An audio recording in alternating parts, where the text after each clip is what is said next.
Hola a todos, bienvenidos al curso de lactancia materna. Mi nombre es María Milce Toledo, soy licenciada en nutrición, nutricionista del Hospital Pediátrico Avelino Castelán de la ciudad de Resistencia y miembro de la Comisión Provincial de Lactancia Materna. Vamos a ver en esta clase lactancia materna y algunas enfermedades, cómo actuar o cómo llevar adelante la lactancia materna cuando se presentan algunas enfermedades particulares en el lactante. Primero, con respecto a las cardiopatías congénitas, ¿cuál es la situación y la particularidad en esta patología? ¿Sí? Sabemos que las cardiopatías congénitas, ¿sí?, es una anomalía de recién nacido que se detecta, se puede detectar, digamos, tempranamente, antes del nacimiento, ¿sí? Y la característica que tienen estos niños que presentan una cardiopatía congénita es que por su patología de base, por esta patología, tienen una mayor demanda, ¿sí?, de aporte calórico, de requerimiento calórico proteico, ¿sí? Y también la propia patología genera una saciedad temprana, ¿sí?, por un cansancio, por un agotamiento o una falta, incluso una anorexia, es decir, una falta del apetito, del hambre. Entonces, ¿qué hacemos, sí, frente a una situación de un niño con una cardiopatía congénita? Sí, sí, es decir, ¿cómo continuamos la lactancia? En este caso, los niños pueden y deben ser amamantados, ¿sí?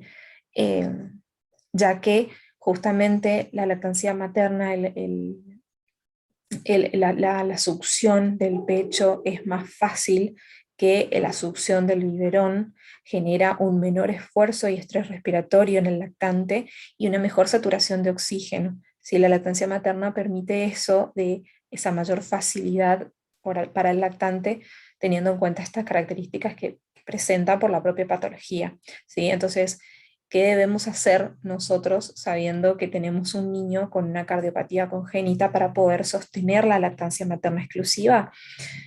Recomendar tomas más frecuentes, ¿sí? Por supuesto que siempre la lactancia materna a libre demanda, pero en el caso de estos niños, ¿sí?, que van a tener una sociedad más temprana, que van a tener una mayor demanda calórica, necesitamos hacer tomas más frecuentes, entonces aconsejar esto para que haya un mejor aporte, ¿sí? En el caso de que se fatiguen, ¿sí?,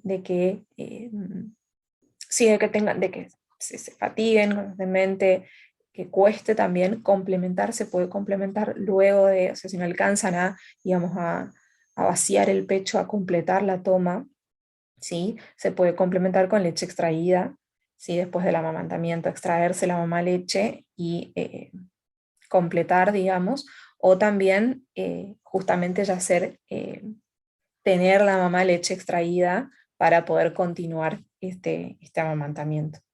En el caso también de que exista restricción de líquidos, ¿sí?, que haya una restricción más severa de líquidos, ¿sí?, extraer, en este caso, que la mamá se extraiga, ¿sí?, la leche y ofrecer la que se obtiene al final de la mamada, ¿sí?, que es la leche más concentrada, rica en grasas, en calorías, ¿sí?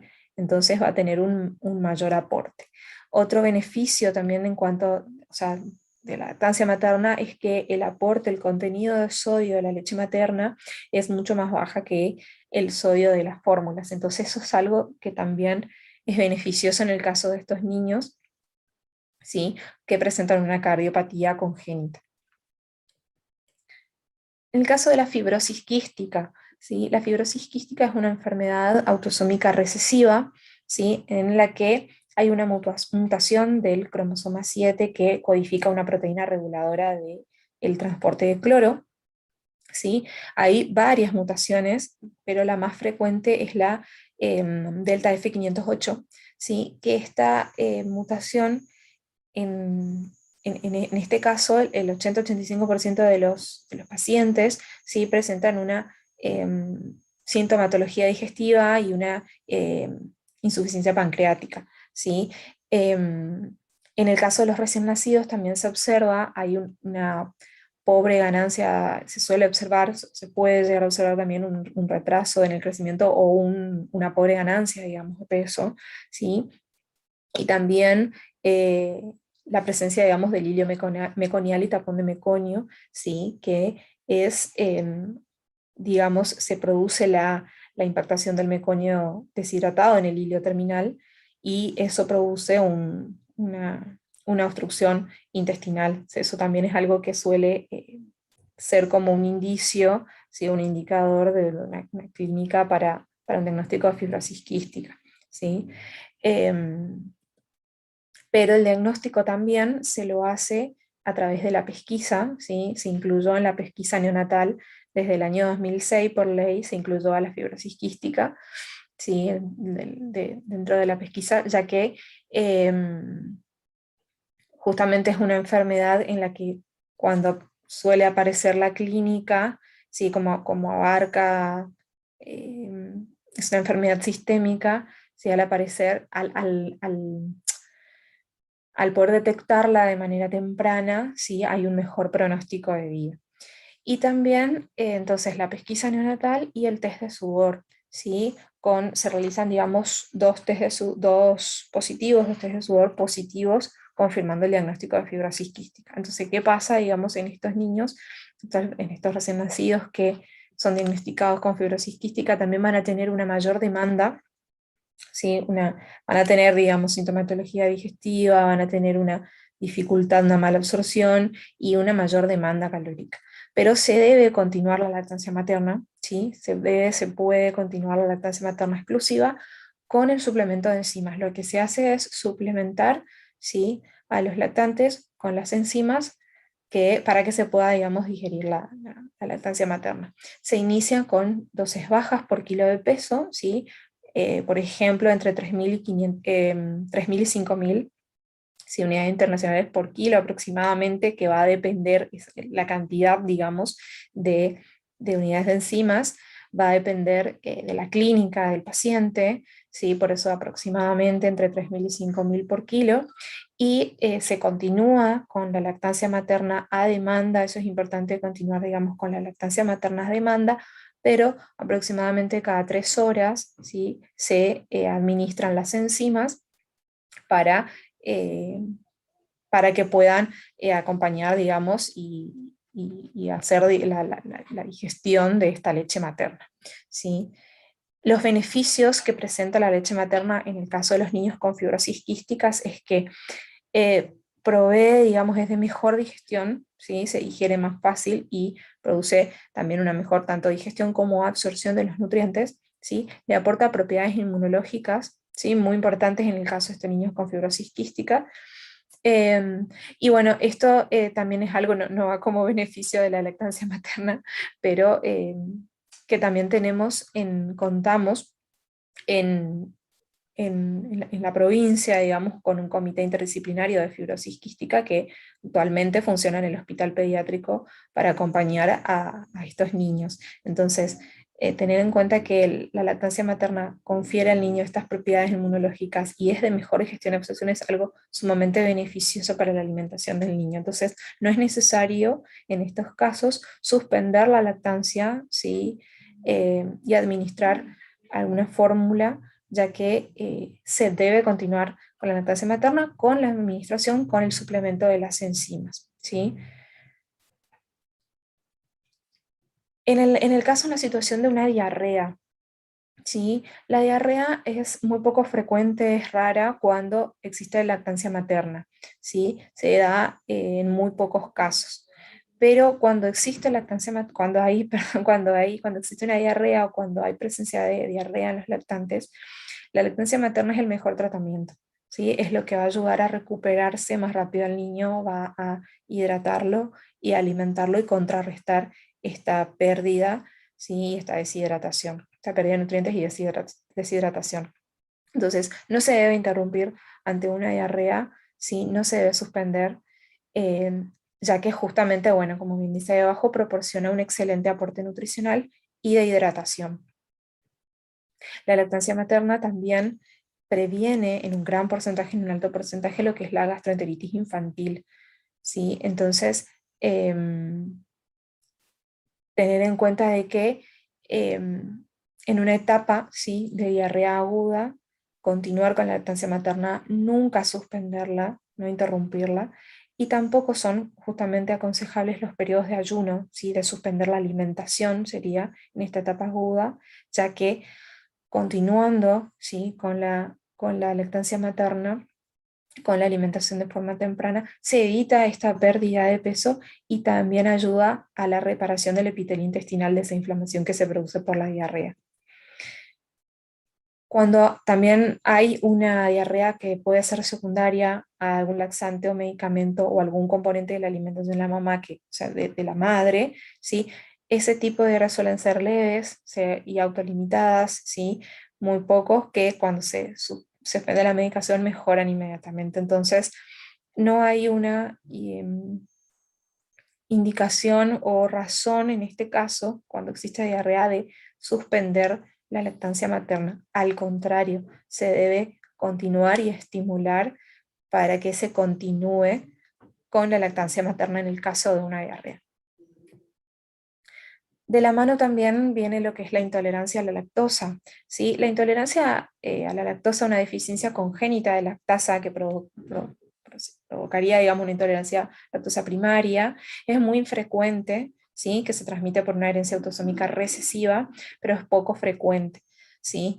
En el caso de una intolerancia secundaria o transitoria a la lactosa que se puede dar, ¿sí?, la intolerancia secundaria se puede presentar en lactantes prematuros, ¿sí?, que van a tener una deficiencia, ¿sí?, una inmadurez, ¿sí?, todavía, y una deficiencia de la enzima, ¿sí?, y tras una diarrea aguda también, ¿sí? Puede darse en esos casos, en lactantes prematuros, prematuros extremos, y luego una diarrea aguda, por eso les decía que va un poco de la mano con la diarrea, ¿sí? Porque al haber una diarrea aguda también se dificulta la capacidad, ¿sí?, de digestión, ¿sí? Y es la primera, la lactasa, la enzima, la que se afecta y por ende la digestión de la lactosa, ¿sí? Pero es mucho menos frecuente en niños amamantados exclusivamente, ¿sí? Y no se justifica suspender la lactancia materna, ¿sí? No hay motivo de suspender la lactancia materna por una intolerancia que suceda, ya que es una intolerancia transitoria que se supera rápidamente y en donde la lactancia materna también ayuda, ¿sí? En el caso del reflujo gastroesofágico, otra enfermedad, ¿sí?, cuando se da, digamos, cuando existe reflujo gastroesofágico, ¿sí?, la lactancia materna primeramente, ¿sí?, ofrece una protección o una prevención del reflujo gastroesofágico, ya que en el caso de la lactancia materna el niño tiene una postura más erguida que si es alimentado a biberón, ¿sí? Entonces la propia posición, incluso la posición clásica, ¿sí?, hace de que el niño tenga una postura más erguida, lo que ofrece una protección frente a la aparición de sintomatología, ¿sí?, de reflujo. Es más frecuente, justamente se da más en niños que son alimentados con fórmula, ¿sí? Eh, También cuando hay una sobrealimentación, justamente con la lactancia materna, hay una y con la lactancia materna a libre demanda existe una regulación, ¿sí?, eh, normal del hambre y la saciedad en el niño, entonces eso previene de este reflujo. A veces suele darse en niños que son alimentados a biberón también con fórmula, o sea que hay también una sobrealimentación, una sobrecarga, se sobrepasa la capacidad gástrica del niño, ¿sí? Una sobrealimentación, en este caso de los niños alimentados con fórmula. En el caso de que exista un reflujo sintomático, ¿sí?, en el niño, debe realizarse, ¿qué debemos hacer en este caso? ¿Sí? Realizar la toma en una posición sentada, como vemos en los dibujitos acá abajo a la derecha, ¿sí?, en la posición, digamos, en la posición caballito, una posición sentada, y también colocarlo en un asiento, o sea, que el niño luego de la toma esté inclinado, ¿sí? No acostado, ¿sí? Eh, para evitar y disminuir, o sea, evitar la sintomatología. En muy pocos casos se requiere de medicación, ¿sí? No hay una indicación para interrumpir la lactancia materna si el niño presenta datos clínicos de enfermedad por reflujo gastroesofágico, ¿sí? Se debe continuar la lactancia materna frente al reflujo gastroesofágico. Muchas veces sucede de que ante una presencia clínica, una sintomatología clínica ya de reflujo, se suspende la lactancia y se administra alguna fórmula antirreflujo, ¿sí? Pero primero lo importante es justamente de ofrecer estas pautas, ¿sí? Y de aplicar estas técnicas para poder sostener una lactancia materna exclusiva, ¿sí? Justamente, bueno, en la sintomatología, ¿sí? Que los lactantes presentan esta regurgitación, este vómito, ¿sí? Constante, bueno, justamente aplicando esto de la posición, de una postura, de las técnicas de postura para la lactancia, el hecho de la posición después del amamantamiento también, tener en cuenta de que también la postura, cuando, o sea, que esté semi sentado, o sea, inclinado, ¿sí? Que no genere una presión tampoco, pero brindar estas técnicas primero y aplicar todo esto antes de directamente modificar o suspender la lactancia, ¿sí? Hay muchos casos también en los que se resuelve si es algo transitorio y con estas técnicas se resuelve. Entonces, en muy pocos casos, como bien decía, requieren de medicación, es menos frecuente en niños alimentados a pecho y debemos sostener y aplicar todas las medidas de, de apoyo a la lactancia para poder continuar más allá de la presencia, sí, de reflujo.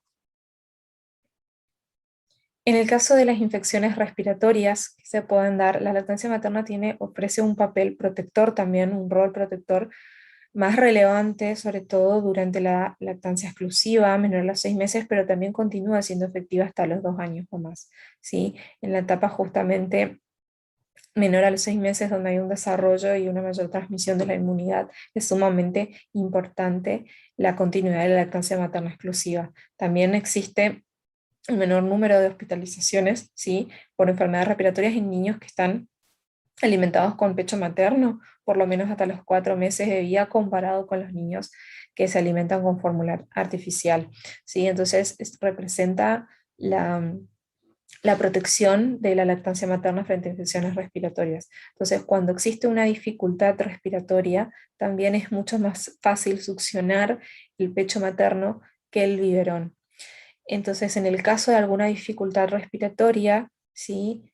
Que permita que el niño pueda continuar con la lactancia materna, ¿sí? Ofrecer, o sea, que pueda ser alimentado vía oral, digamos, ¿sí? Ofrecer tomas más breves, ¿sí? Y más frecuentes, ¿sí? Más seguidas y tomas cortas, pero continuar con esta lactancia materna exclusiva frente a una dificultad respiratoria. En conclusión, ¿sí?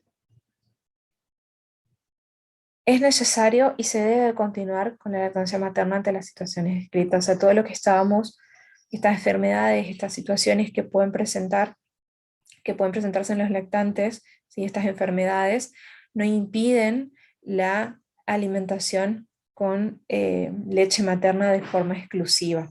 Hay varios caminos, varias opciones antes con las que se pueden resolver y continuar.